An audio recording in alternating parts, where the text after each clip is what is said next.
Muy buenas noches, hermanos. Hoy vamos a continuar con nuestro estudio de la segunda carta de Corintios. Ya estamos en los últimos versículos de esta carta. Nos falta tan solamente 2 capítulos y hoy vamos a ver el 2 de Corintios capítulo 12, los versículos del 1 al 10. Le invito a que me acompañe a leer la porción. Dice 2 de Corintios 12, versículo 1.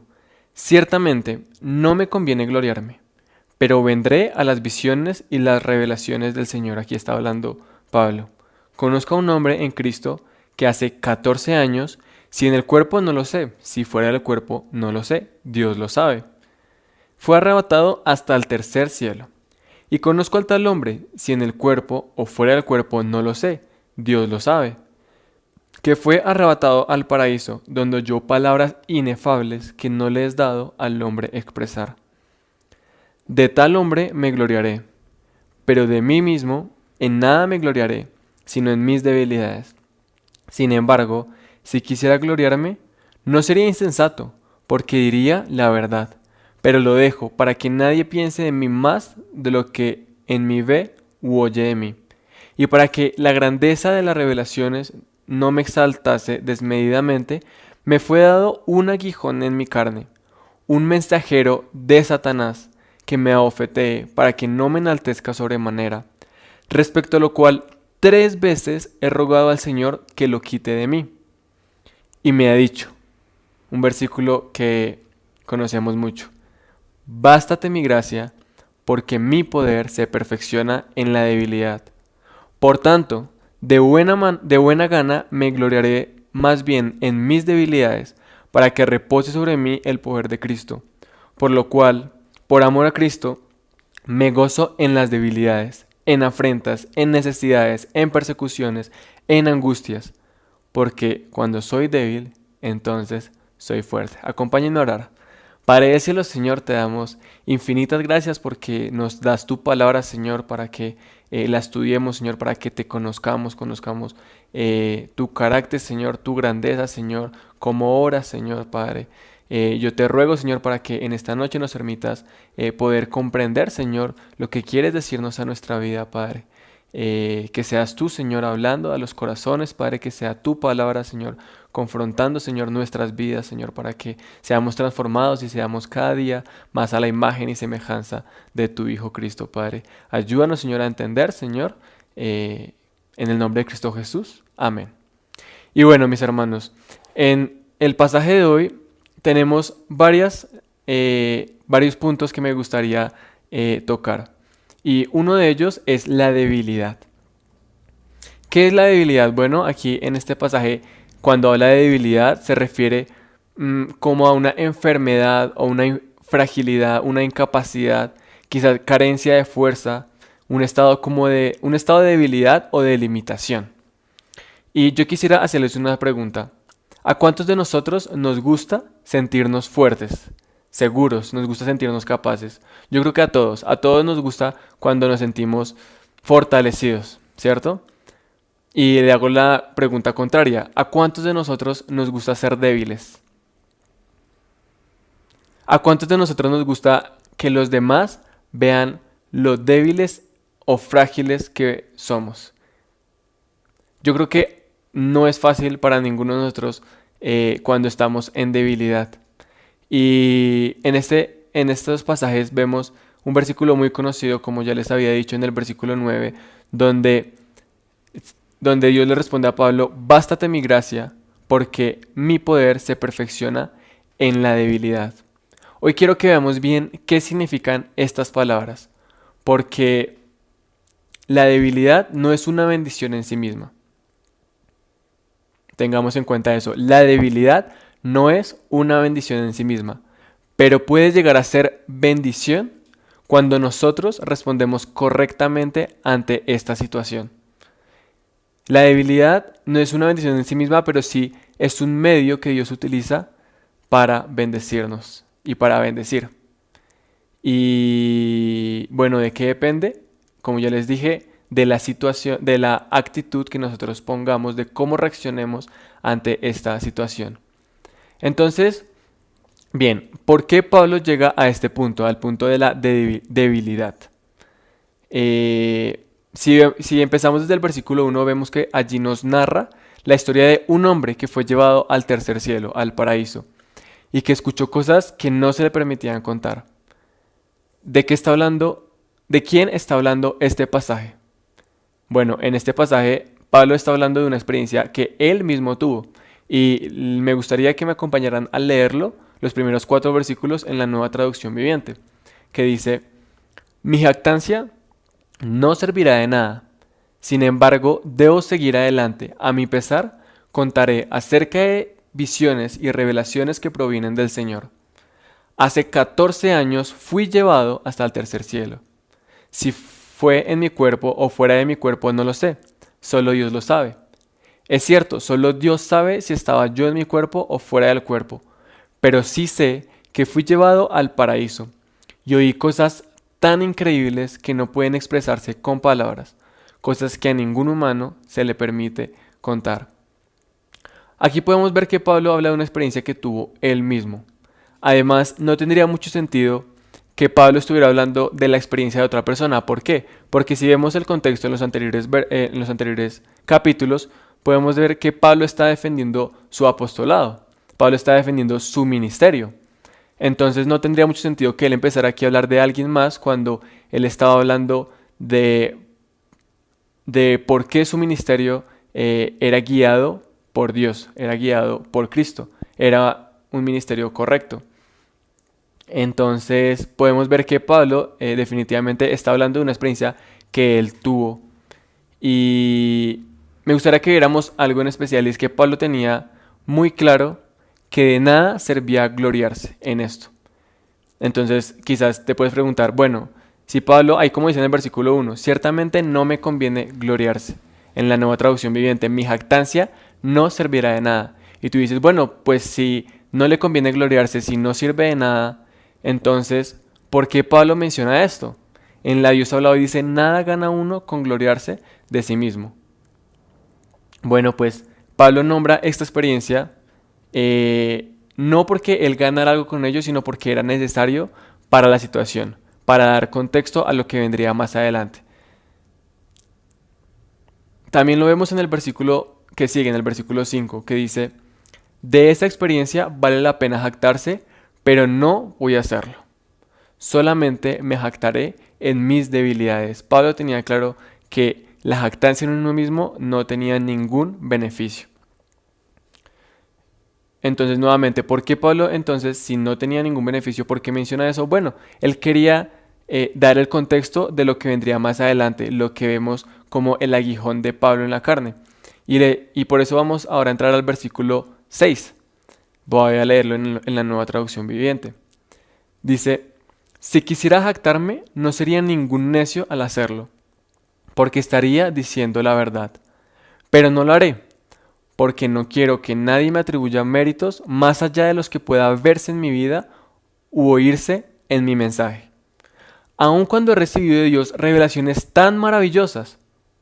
Así que, para impedir que me volviera orgulloso, se me dio una espina en mi carne, un mensajero de Satanás para atormentarme e impedir que me volviera orgulloso. En la Reina Valera dice, para que no me enaltezca sobremanera. Entonces ya vemos por qué Pablo menciona esta experiencia en los primeros 4 o 5 versículos. Y es para poner en contexto este famoso versículo del aguijón en la carne que tenía Pablo, como lo dice en la Reina Valera. Pablo nunca tuvo en mente mencionar esto para gloriarse, para que la gente lo viera y viera cuán magníficas, extravagantes experiencias había tenido él y pensaran de Pablo según esa experiencia que él tuvo. Sino que, fíjense cuando dice ahí en el versículo 2 que hace 14 años. O sea, si ustedes ven en sus Biblias, en estos versículos, los que tienen referencias a otros pasajes, aquí no hay referencia a ningún otro pasaje porque esta experiencia no se menciona ni en los Hechos, ni en ninguna otra de las cartas que Pablo ha escrito o en las que ha participado. Entonces, Pablo lo hace con el único motivo de poner en contexto este tema de la debilidad al que ya vamos a estar entrando. Si Pablo no hubiera tenido este inconveniente con los corintios de que habían falsos apóstoles que se hacían llamar, o sea, que les decían los superapóstoles, quizás nunca nos hubiéramos enterado de esta experiencia. Entonces podemos ver el genuino sentimiento de Pablo de que no quería jactarse en esta experiencia, sino que lo hacía con un propósito y era mostrarle a los corintios que de esas cosas no vale la pena jactarse. ¿Por qué? Porque el ministerio de un hombre, la grandeza de las personas, no está en lo llamativo que pueda llegar a ser su discurso o sus experiencias o en las grandes cosas que la persona cuente. ¿Dónde podemos ver esto? Veamos en Lucas capítulo 7, versículos 22 al 23. El mismo Señor Jesús, hablando aquí, dice: muchos me dirán en aquel día: Señor, Señor, ¿no profetizamos en tu nombre y en tu nombre echamos fuera demonios y en tu nombre hicimos muchos, no uno, sino muchos milagros? Y entonces les declararé: nunca os conocí, apartados de mí, hacedores de maldad. Continuemos allí en el versículo 7 al 9.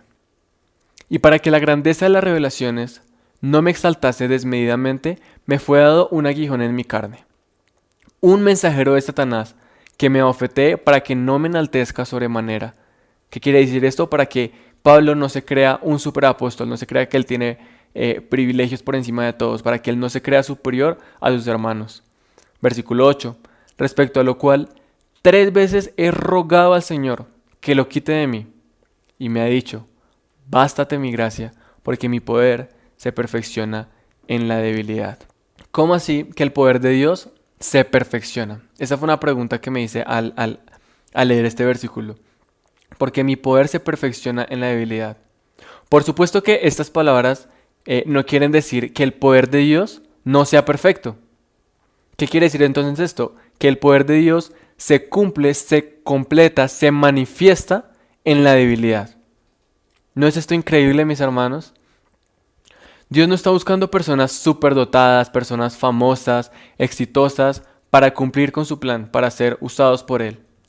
Y no me malinterpreten, no estoy diciendo que las personas que son así no puedan ser usadas por Dios.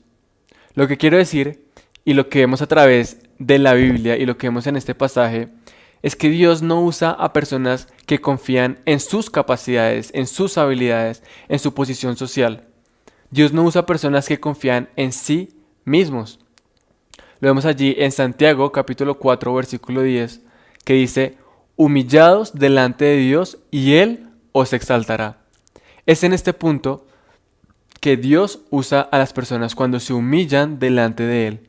Humillados delante de mí y Él os exaltará.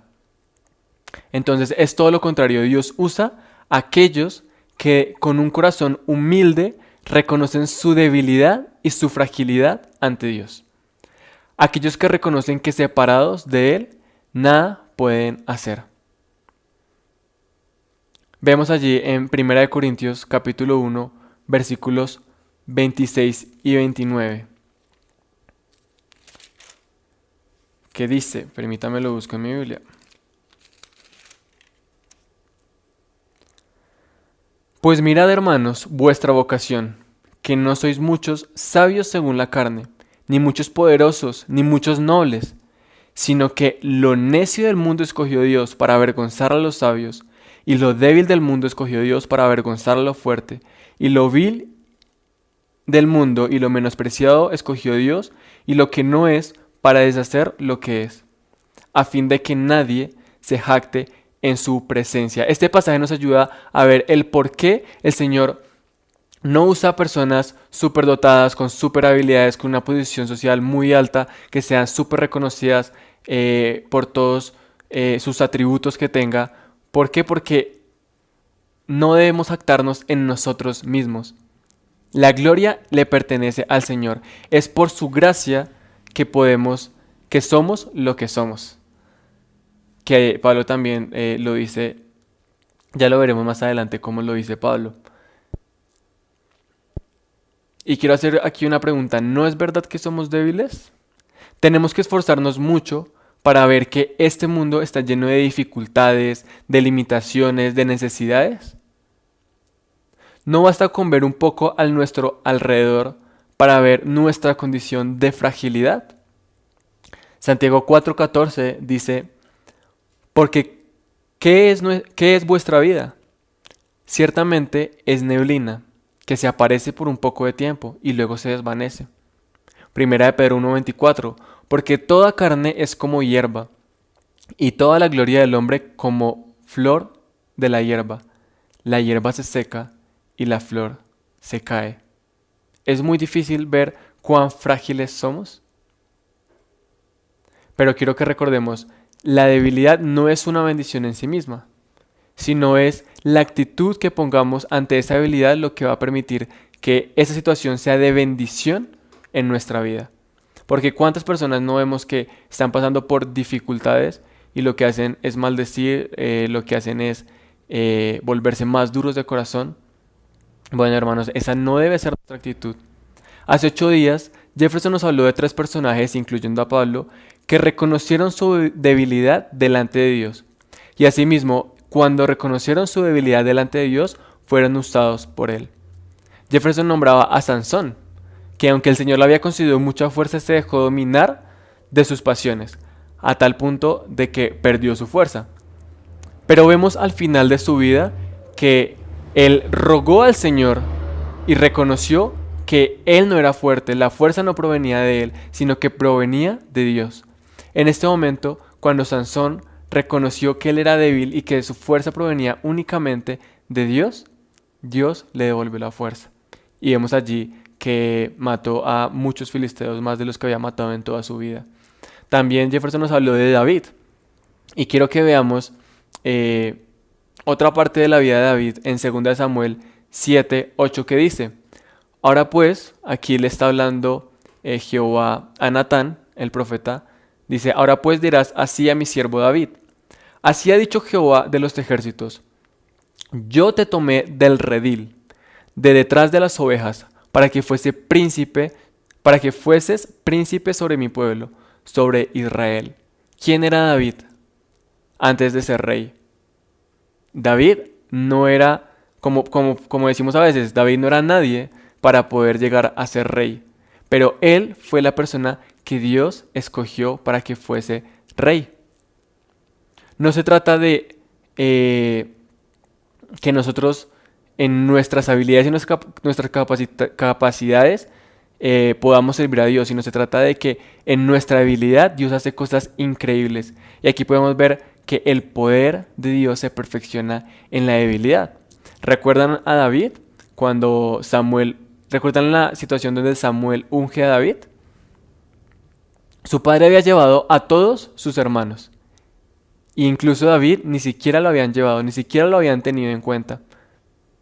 Y Samuel le dice a su padre, al padre de David, a Isaí, le dice, ¿esos son todos tus hijos? Y él le dice, pues aún queda otro, el pequeño, el menor, el que cuida las ovejas. Ni siquiera lo habían tenido en cuenta para llevarlo. Y cuando llaman a David a este momento, él fue el que escogió Dios. Un don nadie, como podríamos decir, fue escogido por Dios para ser el rey de David. Y ahí podemos estudiar mucho acerca de la vida de David. Y el día de hoy quiero que veamos otros 2 ejemplos de personas que encontramos de la Biblia para ilustrar esto, que el poder de Dios se perfecciona en la debilidad. Y el primero es Moisés. Moisés fue adoptado por la hija del faraón. Yo creo que la mayoría de ustedes, todos de ustedes conocen la historia de Moisés. Él estaba en la casa de faraón. Y en esos tiempos Israel estaba bajo esclavitud en Egipto. Desde este punto, usted y yo podemos pensar, bueno, ¿quién mejor que Moisés para liberar al pueblo de Israel, para liberarlo de la esclavitud? Bueno, pues Moisés a sus 40 años pensó lo mismo, fue y visitó a sus hermanos y vio que un egipcio estaba maltratando a uno de los hebreos. ¿Y qué hizo Moisés? Tomó justicia de su propia mano y mató al egipcio. ¿Qué pasó con esto cuando Moisés creyó que podía hacerlo en su fuerza? Fue un fracaso total. Podemos ver que allí Dios luego lo envió a Madián a pastorear ovejitas, tal cual. Y luego, cuando duró 40 años en Madián, luego Dios lo llamó. Y, bueno, ya saben, Dios lo llamó a través de una zarza. Y quiero que veamos allí en el versículo, en Éxodo capítulo 3, versículo 11, cómo fue la respuesta de Dios no, sino de Moisés. Dice: entonces Moisés respondió a Dios: ¿quién soy yo para que vaya a Faraón y saque de Egipto a los hijos de Israel? Justo ese era el punto en el que Dios quería que estuviera Moisés. ¿Quién soy yo? Moisés en este punto reconoció su posición de debilidad, de fragilidad. Y ahí estaba listo para ser usado por Dios. Ahí fue Dios quien lo llamó, lo capacitó y le guió en todo lo que Moisés hizo. Y otro personaje que quiero que veamos es Gedeón. Ustedes pueden ver la historia de Gedeón en Jueces capítulos 6 y 7. Nuevamente, cuando Dios llamó a Gedeón, ¿cómo respondió? Veamos allí en el capítulo 6, el versículo 15, dice: entonces le respondió: ah, Señor mío, ¿con qué salvaré yo a Israel? He aquí que mi familia es pobre en Manasés, y yo el menor de la casa de mi padre. Nuevamente vemos que Gedeón era, por decirlo así, un don nadie para ser un libertador. Dice en el versículo 16: Jehová le dijo: ciertamente yo estaré contigo y derrotarás a los madianitas como a un solo hombre. No era por cuán grande era Gedeón, sino era precisamente por cuán grande era Dios, que podía usar a un don nadie para salvar a su pueblo. ¿Qué pasó luego de esto? Israel tenía que enfrentar un ejército enorme. Vemos allí en el capítulo 7, versículo 12. Y los madianitas, los amalecitas y los hijos del oriente estaban tendidos en el valle, como langostas en multitud. Y sus camellos eran innumerables, como la arena que está a la ribera del mar en multitud. Eran muchísimos, ahí lo podemos ver claramente. ¿Y el pueblo de Israel cuántos eran? Eran 32,000. Pero, ¿qué pasó con estos 32,000? El Señor dijo, veamos allí, en Jueces capítulo 7, versículo 2. Y Jehová dijo a Gedeón: el pueblo que está contigo es mucho para que yo entregue a los madianitas en su mano. No sea que se alabe Israel contra mí diciendo: mi mano me ha salvado. El poder de Dios se perfecciona en la debilidad. ¿Qué pasó con esos 32,000? Bueno, esos 32,000 Dios los redujo a solamente 300 hombres. Y con esos 300 hombres Dios derrotó a los madianitas. ¿Por qué? Nuevamente, porque el poder de Dios se manifiesta, se perfecciona en la debilidad.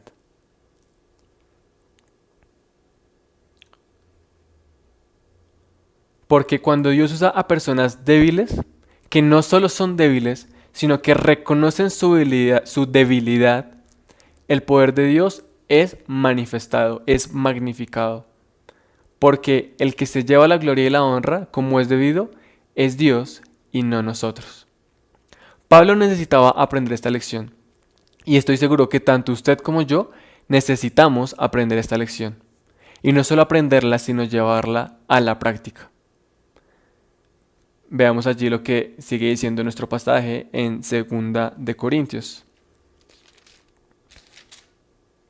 Dice: por tanto, de buena gana me gloriaré, allí en el versículo 9, en la segunda parte.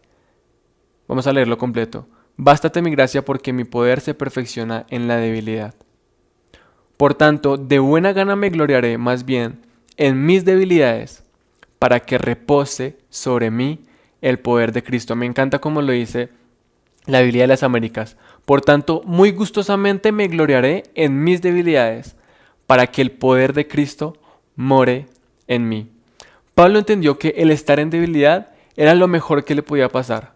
¿Por qué? Porque de esta manera el poder de Dios podía ser manifestado a través de él. porque de esta manera el poder de Cristo moraba en él. Sin importar cuál fuera la situación por la que estuviera pasando, la gracia de Dios era suficiente para pasar cualquier circunstancia. Y allí vemos en 1 Corintios capítulo 15, versículo 10, acerca de la maravillosa gracia de Dios, que dice: pero por la gracia de Dios soy lo que soy, y su gracia no ha sido en vano para conmigo. Antes he trabajado más que todos ellos, pero no yo, sino la gracia de Dios conmigo. ¿Puede verlo? Usted y yo no tenemos nada en que gloriarnos. Es por la gracia de Dios que somos lo que somos y que hacemos lo que Él nos permite hacer. No es por nosotros, sino es gracias a Él. Ahora, hay que tener algo en cuenta, y es que con esto no estamos diciendo que usted no deba pedir para que el Señor lo libre y lo ayude. Es correcto que lo hagamos, pero debemos entender que muchas veces la respuesta del Señor será no. ¿Por qué? Porque Él tiene un propósito más grande. Leamos el versículo 10, dice: por lo cual, por amor a Cristo, me gozo en las debilidades, en afrentas, en necesidades, en persecuciones, en angustias, porque cuando soy débil, entonces soy fuerte. Esta última parte es realmente maravillosa, porque cuando soy débil, entonces estoy fuerte. Veámoslo al revés, quizás para que lo podamos entender mejor. Porque cuando creo que soy fuerte, entonces soy débil. Hermanos, aprovechemos las debilidades que Dios permite en nuestra vida para dar gloria a su nombre. Recordemos, las debilidades no son una bendición en sí mismas, sino es el cómo reaccionamos ante ellas que pueden llegar a ser de bendición. No somos nada y aún así tenemos el privilegio de ser parte de su obra, ser parte de su plan, de servirle. Y bueno, quizás usted puede pensar, pero eso era Pablo, yo no puedo llegar a tal punto de gozarme cuando más difícil lo estoy pasando. Para Pablo tampoco era fácil. Y me gustaría que viéramos 3 cosas aquí para ir terminando. Primero que todo, Pablo rogó para que le fuera quitado ese aguijón.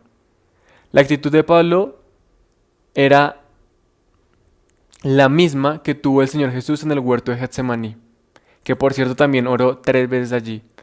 Vemos en Lucas 22:42 que dice: diciendo: Padre, si quieres, pasa de mí esta copa, pero no se haga mi voluntad, sino la tuya. Pablo no oró en el sentido de exigirle a Dios, sino que a Pablo no le gustaba esa situación, pero entendió que si Dios la permitía en su vida, era con un propósito. Segundo, el aguijón de Pablo, no es ustedes, pero yo creo que no era una situación cualquiera, ¿sí? No era una dificultad cualquiera. Pablo no era de los que se dejaba afectar por cualquier cosa. Vimos hace 15 días algunas de las cosas por las cuales Pablo había pasado.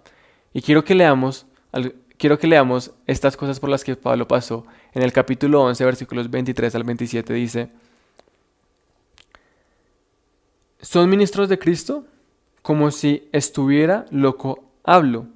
Yo más, en trabajos más abundante, en azotes sin número, en cárceles más, en peligros de muerte muchas veces. De los judíos, 5 veces he recibido 40 azotes menos 1. Veamos todas las situaciones por las cuales había pasado Pablo. 3 veces he sido azotado con varas, 1 vez apedreado, 3 veces he padecido un naufragio, 1 noche y un día he estado como un náufrago en alta mar. En caminos muchas veces, en peligros de ladrones, en peligros de ríos, peligros de ladrones, peligros de los de mi nación, peligros de los gentiles, peligros en la ciudad, peligros en el desierto, peligros en el mar, peligros entre falsos hermanos, en trabajo y fatiga, en muchos desvelos, en hambre y sed, en muchos ayunos, en frío y en desnudez. Pablo no era de los que cualquier cosa lo afectaba. Este aguijón era algo que iba más allá de todo lo que había pasado Pablo. Entonces sí, aquí es donde quiero que veamos lo tercero, y es que yo creo, hermanos, que Pablo no menciona cuál era el aguijón que le estaba pasando en ese momento en su vida para que usted y yo nos sintiéramos identificados con esto, porque aunque no estemos pasando por la misma circunstancia de Pablo, todos tenemos debilidades en nuestra vida, todos tenemos situaciones difíciles. Y Pablo debía aprender la lección con esta situación que le estaba pasando, y usted y yo también debemos aprender esta lección, que el poder de Dios se perfecciona en la debilidad. Pero entonces no es que porque somos débiles, porque somos pobres, porque somos un don nadie, entonces ahí el poder de Dios se perfecciona en la debilidad. No, sino es cuando reconocemos esta debilidad ante Dios, cuando reconocemos que Él es el que nos da las fuerzas, Él es el que hace cosas grandiosas, no nosotros. Bástate mi gracia porque mi poder se perfecciona en la debilidad. Cuando realmente entendamos que Dios tiene un propósito al ponernos debilidades en nuestra vida y respondamos correctamente ante estas situaciones, vamos a poder decir, como dice al final en el versículo 10, por lo cual, por amor a Cristo, me gozo en las debilidades, en afrentas, en necesidades, en persecuciones, en angustias, porque cuando soy débil, entonces soy fuerte. ¿No es así que nosotros llegamos a conocer del Señor? ¿No fue cuando reconocimos nuestra condición de pecadores? Cuando reconocimos que en nuestras propias fuerzas no podíamos llegar a Dios. Bueno, hermanos, esto no es solamente cuando llegamos a los pies de Cristo, esta es una manera de vida. Así es que debemos estar todos los días reconociendo nuestra incapacidad para servir a Dios y reconociendo que si estamos sirviéndole, que si somos parte de su obra, que si somos parte de su plan, es por Él y no por nosotros. Bástate mi gracia porque mi poder se perfecciona en la debilidad. Acompáñenme a orar. Padre del cielo, Señor, gracias por este pasaje que podemos estudiar en el día de hoy, Padre. Gracias porque, Señor, esto nos anima a que no estamos solos, Señor, a que en nuestras debilidades tu gracia es suficiente, Señor. Yo te ruego para que entendamos esto, Padre, para que lo llevemos a nuestra vida, para que lo apliquemos en nuestro día a día, Señor. Que cada vez que tengamos una dificultad, Señor, una afrenta, Señor, una debilidad, usemos, Señor, esta situación para que tu nombre sea glorificado, porque cuando somos débiles, Señor, entonces somos fuertes. Cuando reconocemos nuestra debilidad, nuestra incapacidad, Señor, ahí es cuando tú quieres usarnos, Señor, para que tu nombre sea glorificado, Padre. Ayúdanos a entender esto porque no somos nosotros los que hacemos la obra, Señor, sino eres tú, Señor, el que hace la obra. Es tu gracia en nosotros la que actúa. Es tu palabra, Señor, la que transforma vidas, Señor. No nosotros, Padre. Ayúdanos a no gloriarnos en nada de lo que nos permita, Señor, en nada de lo que hacemos, Padre, porque no tenemos nada de que gloriarnos, Señor. Toda la gloria, Señor, te pertenece a ti. Te oro, Señor, para que nos guíes, Señor, y nos ayudes a vivir una vida sin orgullo, Padre. En el nombre de Cristo Jesús te oramos. Amén. Muchas gracias, hermanos. Que Dios les bendiga.